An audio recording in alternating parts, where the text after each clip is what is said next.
So Telangana రాష్ట్రంలో గత కొన్ని రోజులుగా ఈ 10 సంవత్సరాల కాలం పాటు జరిగిన అరాచకాలు ఒక్కొక్కటి బయటికి వస్తూ ఉన్నాయి. ముఖ్యంగా ఈ కల్వకుట్ల కుటుంబం అంటే సరే, కల్వకుట్ల కుటుంబంలో ఉన్న వాళ్ళందరూ బద్నామయ్యే అవకాశం ఉంది కాబట్టి కొంత ఈ కేసీఆర్ కావచ్చు, లేకపోతే హరీష్ రావు, కల్వకుట్ల తారక రామారావు, కల్వకుట్ల కవిత, ఈ బ్యాచ్ ఎవరైతే ఉన్నారో వీళ్ళ కనుసంధంలో పనిచేసిన అధికారులు కావచ్చు, పోలీస్ వ్యవస్థ కావచ్చు, సో ఆనాడు 10 సంవత్సరాల కాలం పాటు కేసీఆర్ చేతిలో అధికారం ఉంది కాబట్టి జీవితాంతం ఏ అధికారులు అయితే కల్వకుట్ల కుటుంబానికి ఊడిగం చేసిర్రో, మేము బతుకుండే వరకు కేసీఆరే ముఖ్యమంత్రిగా ఉంటాడు, ఈ కల్వకుట్ల కుటుంబంలో కొంతమందే వాళ్ళ చేతిలో అధికారం ఉండే అవకాశం ఉంటుంది, వాళ్ళు చెప్పినట్టు వింటే మేము ఇంకా ఆర్థికంగా బలోపేతమయ్యే అవకాశం ఉంటుందని చెప్పి చాలామంది 10 సంవత్సరాల కాలం పాటు ఎవరు అవునన్నా కాదన్నా కల్వకుట్ల కుటుంబానికి ఊడిగం చేసిరు, పేద ప్రజలకు ఇబ్బంది పెట్టారు. రాష్ట్రంలో మార్పు వచ్చిన తర్వాత కాంగ్రెస్ పార్టీ కూడా ఏ 10 సంవత్సరాల కాలం పాటు ప్రతిపక్ష పార్టీలకు, ఆనాడు ఉన్న ప్రతిపక్ష పార్టీలకు, ప్రజలకు ఎవరైతే ఇబ్బందులు పెట్టిరో సో వాళ్ళని పట్టుకునే ప్రయత్నాలు చేస్తూ ఉన్నారు. అందులో భాగంగానే ఈ మధ్య ఫోన్ ట్యాపింగ్ వ్యవహారం తెరపైకి వచ్చింది. ప్రభాకర్ రావు కావచ్చు, ప్రణీత్ రావు కావచ్చు, భుజంగరావు కావచ్చు, తిరుపతి అన్న కావచ్చు, నిన్న విచారించిన రాధాకిషన్ రావు కావచ్చు, ఈ రావులందరినీ విచారిస్తూ ఉంటే వీళ్ళ వెనకాల ఆ కల్వకుట్ల రావులుండే ఈ ఫోన్ ట్యాపింగ్ వ్యవహారం నడిపించడం మాత్రం స్పష్టంగా అర్థమవుతూ ఉంది. వీళ్ళు కూడా దాంట్లో అప్రూవర్గా మారుతున్న పరిస్థితి మనం చూస్తూ ఉన్నాం. అయితే మనం కూడా పదే చెప్తా ఉన్నాం, ఈ అధికారులని, లేకపోతే ప్రణీత్ రావుని, ఈ భుజంగరావుని, రాధాకిషన్ రావుని, లేకపోతే ప్రభాకర్ రావుని వీళ్ళని బూచిగా చూపించి వీళ్ళ వెనకాల ఉండే నాయకులని కాపాడే ప్రయత్నం ఏమన్నా అధికార పార్టీ చేస్తూ ఉందా, కొంతమంది వ్యక్తులు ఏమన్నా ప్రయత్నాలు చేస్తూ ఉన్నారన్న చర్చ కూడా జరుగుతూ ఉన్నది. ఏదేమైనప్పటికీ ఒక మాట అయితే చెప్తా ఉన్నాం, అధికారులని బూచిగా చూపించి వాళ్ళంతలా వాళ్ళే ఫోన్ ట్యాపింగ్ చేసిరనడం కరెక్టు కాదు. వీళ్ళ వెనకాల ఎవరైతే ఉన్నారో వాళ్ళని కూడా లోపడేయాల్సిన అవసరం ఖచ్చితంగా ఉంది. ఆ దిశగా మరి గవర్నమెంటు అధికారులు ఏమైనా చర్యలు తీసుకుంటారా చూడాల్సిన అవసరం మాత్రం ఖచ్చితంగా ఉంది. అయితే నిన్న రాధాకిషన్ రావుని విచారిస్తున్న తరుణంలో కొత్త అంశాలు తెరపైకి వస్తూ ఉన్నాయి. మునుగోడు ఉప ఎన్నికల సందర్భంలో కావచ్చు, హుజురాబాద్ ఉప ఎన్నిక సందర్భంలో కావచ్చు, దుబ్బాక ఉప ఎన్నికల సందర్భంలో కావచ్చు, ప్రతిపక్ష పార్టీల టార్గెట్గా, అటు గులాబీ నేతల గెలుపులే టార్గెట్గా సో ఈ టీం ఏదైతే ఈ ప్రణీత్ రావు, ప్రభాకర్ రావు టీం ఉందో ఈ టీంలు ఎప్పటికప్పుడు ఎవరు రఘునందన్ రావు ఎవరితో మాట్లాడుతూ ఉండు, కోమటిరెడ్డి రాజగోపాల్ రెడ్డి ఎవరితో మాట్లాడుతూ ఉండు, ఈటెల రాజేందర్ ఎవరితో మాట్లాడుతూ ఉండు, ఈటెల రాజేందర్ మనుషులు ఎవరితో మాట్లాడుతూ ఉన్నారు, వాళ్ళ డబ్బులు ఎక్కడి నుంచి ఎటుపోతూ ఉన్నాయి అన్న ఆలోచనలో భాగంగా సో ఈ టీం మొత్తం ఒక చైన్ సిస్టమ్ తరహాలో వాళ్ళ ఫోన్లు ట్యాప్ చేసి ఎక్కడికక్కడ డబ్బులు పట్టుబడే తరహాలో వీళ్ళు చర్యలు తీసుకున్నట్టు తెలుస్తూ ఉంది. సో అయినా సరే ఆనాడు కూడా గులాబీ పార్టీకి బొందబెట్టినారు. అయితే గవర్నమెంట్ ఆలోచించాల్సిన అవసరం ఉంది. ఈ ఎంటైర్ ఈ టీం ఏదైతే ఉందో, ఈ పోలీస్ వ్యవస్థ అధికారులు ఎవరైతే ఉన్నారో వీళ్ళ వెనకాల ఎవరుండి నడిపించినారు. ఇప్పుడు ఇంతగానో మీరు ఎంక్వైరీ చేస్తే ఒక్కొక్కరు ఫోన్ ట్యాపింగ్ వ్యవహారాల్లో దొరుకుతూ ఉన్నారు కదా, ఇంకా ఇది ఆలస్యం దేనికైతా ఉంది? దీని వెనకాల కేటీఆర్, సంతోష్ రావు, కేసీఆర్ వీళ్ళంతా ఉన్నారన్న చర్చ బలంగా జరుగుతూ ఉంది. ఉంటే ఇంకా ఎందుకు దీంట్లో జాప్యం పడుతుందో కూడా గవర్నమెంట్ అధికారులు, ప్రభుత్వం కూడా సమాధానం చెప్పాల్సిన అవసరం ఉంది. అయితే దీంట్లో పెద్ద ఎత్తున మనీ లాండరింగ్ జరిగినట్టు కూడా తెలుస్తూ ఉంది. లిక్కర్ స్కామ్లో ఏ తరహాలైతే ఆ లిక్కర్ మాఫియా కోసం, ఢిల్లీలో సారా దందా కోసం మనీ లాండరింగ్ ఎట్లయితే జరిగిందో, 100 కోట్ల రూపాయలు ముడుపులు ఆమ్ ఆద్మీ సంబంధించిన అరవింద్ కేజ్రీవాల్కు కల్వకుట్ల కవితక్క ఎట్లయితే 100 కోట్ల ముడుపులు వాళ్ళకు అప్పయ్యే ప్రయత్నిస్తుందో, సో ఈ ఫోన్ ట్యాపింగ్ వ్యవహారం ద్వారా కూడా పెద్ద ఎత్తున మనీ లాండరింగ్ కూడా జరిగిందనే చర్చ కూడా బలంగా జరుగుతూ ఉంది. అతి త్వరలో ఈడీ కూడా ఈ ఫోన్ ట్యాపరింగ్ కేసులో కూడా ఈడీ అధికారులు ఎంట్రీ ఇవ్వబోతున్నట్టు కూడా మనకున్న సమాచారం. ఏదేమైనప్పటికీ ఏ 10 సంవత్సరాల కాలం పాటు అయితే బీఆర్ఎస్ పార్టీ అధికారంలో ఉన్నప్పుడు మనల్ని ఇబ్బందులు పెట్టే ప్రయత్నం చేసిందో, ఆ 10 సంవత్సరాల కాలం పాటు ఎవరైతే ప్రజలకు ఇబ్బంది పెట్టినారో వాళ్ళు కూడా ఇబ్బంది పడితే చూడాలన్న ఆలోచనలో ప్రజలు మాత్రం స్పష్టంగా కనిపిస్తూ ఉంది.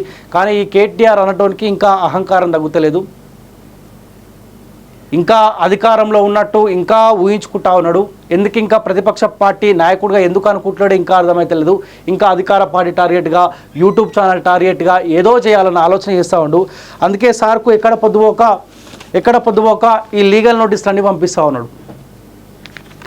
నీ ప్రింటింగ్ పైసలు వేస్ట్, ఆ పైసలు కూడా ప్రజల పైసలు, మాకు ఇచ్చే ఈ లీగల్ నోటీసులు కూడా ప్రజల పైసలే కాబట్టి అనవసరంగా ప్రజల పైసలు విచ్చలవిడిగా అనవసర విషయాలకు ఖర్చు పెట్టకని కేటీఆర్కు రిక్వెస్ట్ చేస్తూనే నువ్వు ఎన్ని నోటీసులు పంపించినా ఇంకా 10 లీగల్ నోటీసులు పంపించినా ఒకవేళ కోర్టు ఆదేశాలు జారీ చేస్తే మీరు రిప్లై ఖచ్చితంగా ఇవ్వాలి అని చెప్తే 100% రిప్లై ఇస్తాం. దానికంటే ముందు నిన్న కూడా ఈవినింగ్ న్యూస్లో మేము చెప్పినాం, కేటీఆర్ వారం రోజులు టైం మాకు ఇచ్చినావు కదా, నీకు 5 రోజుల టైం ఇస్తా ఉన్నాం, కాలోజీ టీవీ రెడీగా ఉన్నది నిన్ను ఇంటర్వ్యూ చేయడానికి. 10 సంవత్సరాల కాలం పాటు రాష్ట్రంలో ఎటువంటి విధ్వంసం జరిగిందో మేము అడిగే ప్రశ్నలకు సమాధానం చెప్పు. నీ ఫామ్ హౌస్కి రావాలా, లేకపోతే నీ టీ న్యూస్ ఆఫీస్కి రావాలా, లేకపోతే కాలోజీ టీవీ ఆఫీస్కి నువ్వు వస్తావా? చలో నీకోసం చైర్ సిద్ధంగా ఉంటుంది ఎనీ టైం. 5 రోజులు టైం ఇస్తాం కేటీఆర్, మాకు వారం రోజులు టైం అంటా ఉన్నావు కదా, ఏదో బెదిరించే ప్రయత్నం చేస్తా ఉన్నావు కదా, నీకు 5 రోజులు టైం ఇస్తా ఉన్నా. చలో కాలోజీ టీవీ స్టూడియోలో ఒక అర్ధగంట మాకు టైం 10 సంవత్సరాల కాలం పాటు ఏమి విధ్వంసం జరిగిందో కాసేపు మాట్లాడుకునే ప్రయత్నం చేద్దాం. ఒకవేళ కాలోజీ టీవీ తప్పుంటే మళ్ళీ కల్వకుట్ల తారక రామారావు గురించి, కల్వకుట్ల చంద్రశేఖరరావు గురించి, కల్వకుట్ల కవిత గురించి మేము మాట్లాడకుండా సిద్ధంగా ఉంటాం. ఏ తమ్ముళ్ళలో కూడా నీ ఫోటో రాదు. ఇప్పటికైనా ఈ చిల్లర పనులు, ఈ నోటీసులు బంద్ చేసుకో. మంచి ఒక ప్రతిపక్ష హోదా నీకు ప్రజలు ఇచ్చారు. దాదాపు ఒక 38-39 మంది ఎమ్మెల్యేని గెలిపించారు. కొంతమంది అంబడి పోతుండొచ్చు కాక, కానీ ప్రతిపక్ష హోదాలో ప్రధాన ప్రతిపక్ష పార్టీగా కాంగ్రెస్ పార్టీ ఏ ఇబ్బందులు అయితే పెడతా ఉందో మీరు ప్రజల పక్షాన కొట్లాడాలి. మాలాంటి గొంతుకోలను కలుపుకొని అధికార పార్టీ మీద ఒత్తిడి చేసి 6 గ్యారెంటీలు అమలయ్యే దిశగా మనం పనిచేసుకోవాలి. గా సోయి లేకపోయా ఏ సోషల్ మీడియా మొన్న ఎలక్షన్లో పనిచేసింది మాలాంటి గొంతుకలు కాదా? అధికారానికి దూరమైన మా అహంకారానికి కూడా దూరం అయిదాము, కాస్త ఈ గొంతుకలను కలుపుకొని పోయి ప్రజలకు మెయిల్ చేసే ప్రయత్నం చేద్దామన్న ఆలోచన లేదు. కానీ ఇంకా యూట్యూబ్ ఛానళ్లకు లీగల్ నోటీస్ పంపిద్దాం, వాళ్ళని మాట్లాడకుండా ఓ కుట్ర చేద్దాం, ప్రయత్నం చేద్దాం, లీగల్గా బెదిరిద్దాం, ఈ ప్రయత్నాలు బంద్ చేయి. ఓ 50 యూట్యూబ్ ఛానల్ పెట్టుకున్నావు కదా, నీకు దమ్ము ధైర్యం ఉంటే ఏ గొంతుకలు అయితే ప్రజల పక్షాన్ని నిలబడి మాలాంటి గొంతుకలు మాట్లాడుతున్నావు కదా, నీకు దమ్ము ధైర్యం ఉంటే ఆ 50 యూట్యూబ్ ఛానళ్ళల్లో మమ్మల్ని టార్గెట్గా పనిచేయమని చెప్పు. ప్రజలు నమ్మాలి మిమ్మల్ని. ప్రజలు నీ 50 యూట్యూబ్ ఛానల్ నమ్మే పరిస్థితి లేదు, ఫస్ట్ నీ కుటుంబాన్ని ప్రజలు నమ్మే పరిస్థితి లేదు. ఒక్కొక్కటి బయటకు వస్తూ ఉంటే ప్రజలు ఆశ్చర్యపోతూ ఉన్నారు. అరే ఫోన్ ట్యాపింగ్, ఆఖరికి ఇంట్లో పిల్లలతో మాట్లాడుతున్న ఫోన్లు కూడా విన్నారుగా కేటీఆర్. అంత గలీజా? 10 సంవత్సరాల కాలం పాటు అధికారం నీ చేతిలో ఉంది కదా, ఫోన్ వినాల్సిన అవసరం దేనికి వచ్చింది? వీళ్ళ వెనకాల ప్రణీతరావు, ప్రభాకర్ రావు వెనకాల, భుజంగరావు, తిరుపతన్న, ఈ బ్యాచ్ వెనకాల మీ కుటుంబం లేదని ఎట్లా చెప్పు. లేకపోతే కల్వకుట్ల కుటుంబానికి ఫోన్ ట్యాపరింగ్కు మాకు సంబంధం లేదు అన్న ఒక ప్రెస్ మీట్ పెట్టి చెప్పు. ఎందుకు చెప్పట్లే? ఏమనంటే కొంతమంది లుచ్చాగాల ఫోన్ ట్యాపింగ్ చేయొచ్చు కాక అంటాను. ఎవడు లుచ్చగాడు? చేసిన లుచ్చగాడు ఎవడు ట్యాపింగ్ చేసింది? ఇది కదా మాట్లాడుకోవాల్సింది. మళ్ళీ ప్రజల్ని తప్పుదోవ పట్టియాలి, ఏదైనా సెంటిమెంట్ క్రియేట్ చేయాలా. అల్టిమేట్గా నువ్వు ఇరుక్కుపోయినావు. ఇలా అల్టిమేట్గా ఇరుక్కుపోయినావు. అతి త్వరలో నువ్వు కూడా జైలుకు పోవడం 100% ఖాయం. అదే ఆ ఆవేశంలో ఏం అర్థమవుతలేదు. మళ్ళీ అయ్యా కొడుకులు ఇద్దరు ప్రజల్లోకి వెళ్తే ఏదో డ్రామా చేసే ప్రయత్నాలు చేస్తూ ఉన్నారు. నేను తిరిగిన మన చేవెళ్ళ పార్లమెంట్ పరిధిలో తిరుగుతూ ఉంటే నీ బీఆర్ఎస్ పార్టీ సంబంధించిన నాయకుల్ని 100 మందిని కలిసిన. 100 మందిని కలిస్తే వాళ్ళు అంటూ ఉన్నారు మేము బీజేపీ ఓటేసాం కానీ బీఆర్ఎస్ పార్టీకి ఓటేయమని చెప్తా ఉన్నారు. దానికని కాంగ్రెస్ పార్టీ మీద ఏం పాజిటివ్ లేదు. ఈ 100 రోజుల కాలంలో కాంగ్రెస్ పార్టీ పైన విపరీతమైన వ్యతిరేకత ఉంది. నేను కూడా ఊహించలే. గ్రౌండ్లోకి వెళ్తే పేద ప్రజల్ని కలిసే ప్రయత్నం చేస్తూ ఉంటే విపరీతమైన వ్యతిరేకత. బీఆర్ఎస్ పార్టీ మీద ఏ తరహాలో అయితే వ్యతిరేకత ఉందో కాంగ్రెస్ పార్టీ పైన కూడా అంతే తరహాలో వ్యతిరేకత కనిపిస్తూ ఉంది. కేటీఆర్ నువ్వు రాను రాను ప్రజలకు దూరం అవుతా ఉన్నావు. నీ పార్టీ కనుమరుగైపోతూ ఉంది. ఆలోచించుకో, ఒకసారి ఆలోచించుకో. ఎట్లా మనం అడుగులేస్తే ప్రజలకు మేలు జరిగే అవకాశం ఉంటుంది, అధికార పార్టీ ఎట్లా పేద ప్రజల సమస్యలకు ఒక పరిష్కారం చూపించే అవకాశం ఉంటుంది, ఆ తరహాలో ఆలోచించుకో ఒకసారి. ఆలోచన నీకు ఎవడిస్తున్న ఆలోచన? ఈ లీగల్ నోటీస్ పంపిస్తే ఎవడు భయపడతాడయ్యా? నువ్వు అధికారంలో ఉన్నప్పుడే నువ్వేం పీకలేకపోయినావు, అధికారంలో ఉన్నప్పుడే నువ్వేం చేయలేకపోయినావు. కేటీఆర్ నీ చేతిలో అధికారమే లేదు, నువ్వేం చేస్తావు? నీకు ఎవడు ఆలోచన ఇస్తుండో అర్థమవుతలేదు. మొన్న మా దాసర్ సీనన్న కూడా అంటుండే కేటీఆర్కి పిచ్చి పట్టింది, ఇమీడియట్లీ రేవంత్ రెడ్డి గారు ఎర్రగడ్డ హాస్పిటల్లో కేటీఆర్ మీరు అడ్మిట్ చేయకపోతే రానున్న రోజుల్లో తెలంగాణ రాష్ట్రం ఇంకా అతలాకుతలం అయ్యే అవకాశం ఉంటుంది, రెచ్చగొడతాడు.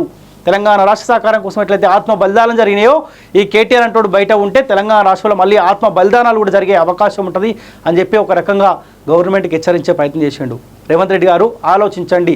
నిజంగా మానసికంగా కేటీఆర్ అంటోడు అధికారానికి దూరమైన తర్వాత మంచిగా ఉండా, లేకపోతే నిజంగానే దాసరి సీనన్ అన్నట్టు పిచ్చి బట్టి ఏమన్నా ఈ పిచ్చి చేష్టలు చేస్తూ ఉండా ఒక్కసారి గవర్నమెంట్ కూడా చొరవ చూసుకోవాలి. ఎందుకంటే ప్రజలు కొంత కేటీఆర్ అభిమానులు కూడా కేటీఆర్ ఆడుతున్న ఆటలో వాళ్ళు బలి అయ్యే అవకాశం ఉంటుంది. దయచేసి బీఆర్ఎస్ పార్టీ కార్యకర్తలారా ఆలోచించండి. బీఆర్ఎస్ పార్టీ అతిలో కనుమరుగైపోతుంది. బీఆర్ఎస్ పార్టీ ఇంకా మిగిలే అవకాశం లేదు. మీరు కూడా ఆల్టర్నేట్ సరే 10 సంవత్సరాల కాలం పాటు ఆయన కూడిగం చేయొచ్చు, ఆయన కోసం పనిచేయచ్చు కాక, కానీ మీరు కూడా రాజకీయంలోకి రావాలన్న ఆలోచన మీకు ఉంటుంది, కానీ మీ భవిష్యత్తు కూడా ప్రశ్నార్థకంగా మారే అవకాశం ఉంటుంది. ఇంకా ఈ కల్వకుట్ల కుటుంబం ఆడిస్తున్న ఆటలో మీరు ఆడి దయచేసి బలిగా అక్కడని కూడా కాలోజీ తరఫున రిక్వెస్ట్ చేస్తూ ఉన్నా. ఎందుకంటే అల్టిమేట్గా ఏ కార్యకర్తకు ఇబ్బంది వచ్చినా కానీ మాట్లాడే బాధ్యత మేము తీసుకుంటాం. ఎందుకంటే ఒక ఉద్యమ కార్డు ఛానల్ ఇది, దాసరి సీనన్న ఉద్యమ కార్డు. ఆ కుటుంబం చేతిలో మోసపోయి జాగృతిలో కీలకంగా పనిచేసి బయటకు వచ్చింది కాబట్టి మాకు కూడా ఉంటుంది. దాసరి సీనన్న పడ్డ ఇబ్బందులు బీఆర్ఎస్ పార్టీ ఉన్న కార్యకర్తలు పడొద్దన్న ఆలోచన వాళ్ళు ఉంటుంది. కాబట్టి దయచేసి బీఆర్ఎస్ పార్టీ కార్యకర్తలారా రిక్వెస్ట్ చేస్తా ఉన్నా, ఇప్పటికైనా మనం కలిసి పనిచేద్దాం, కాంగ్రెస్ పార్టీ పైన ఒత్తిడి చేద్దాం. ఏ 6 గ్యారెంటీల వల్ల అయితే ప్రజలు ఇబ్బంది పడతారో మీరు మేము కలిసి పనిచేద్దాం. ఈ నాయకులు కాదు, కేటీఆర్ అంటాడు ఒక దొంగ. వాస్తవం చెప్పాలంటే కేసీఆర్ ఒక ఉద్యమకారుడు, తెలంగాణ రాష్ట్ర సహకారం కోసం కీలక పాత్ర పోషించిన బిడ్డ కేసీఆర్. కానీ ఆ కేసీఆర్ని ఈ తరహాలో తప్పుడు అడుగులు వేయించింది ఈ కేటీఆరే. ఈ అమెరికాలో చదువుకొని వచ్చి అమెరికా టెక్నాలజీ ఇక్కడ క్రియేట్ చేసి కేసీఆర్ని అధికారానికి దూరం చేసిన దాంట్లో కేటీఆర్ ప్రముఖ పాత్ర ఉంటుంది, కీలకంగా ఈయన పాత్రనే ఉంటుంది. కేసీఆర్ మీరు కూడా ఆలోచించాలి. కేటీఆర్ చేతిలో మీరు కనుక ఇంకా బీఆర్ఎస్ పార్టీ పూర్తి స్థాయిలో పెడితే నీ పార్టీని అమ్మేస్తాడు, ఏమి మిగిలే అవకాశం ఉండదు. ఇక నీ నోటీసులకు భయపడం, వారం రోజులు టైం మాకు ఇచ్చినావు కదా, 5 రోజుల టైం నీకు ఇస్తా ఉన్నాం, చాలా 7కి రమ్మంటే ఆడి కోసం అర్ధగంట మాకు టైం తర్వాత నీకు రిప్లై ఇచ్చే ప్రయత్నం చేస్తాం. నీ నోటీసులకు కానీ దేనికి కానీ భయపడం. ఖచ్చితంగా అసెంబ్లీ ఎలక్షన్లో ఏ తరహాలో అయితే ప్రజల పక్షాన ఉండి పోరాడినామో పార్లమెంటు పరిధిలో తిరుగుతాం, ప్రజల పక్షాన వాస్తవాలేందో చెప్పే ప్రయత్నిస్తాం. ఇప్పటికైనా అధికారం పోయింది, నీ అహంకారం కూడా కాస్త పక్కకు పెట్టే ప్రయత్నం చేయి, ఏమన్నా నీకు మేలు జరిగే అవకాశం ఉంటుంది, లేకపోతే నువ్వు కూడా లోపలికే. సో మొత్తానికి ఈ ఫోన్ ట్యాపింగ్ వ్యవహారంలో ఈడీ కూడా ఎంట్రీ ఇవ్వబోతున్నట్టు మనకున్న సమాచారం.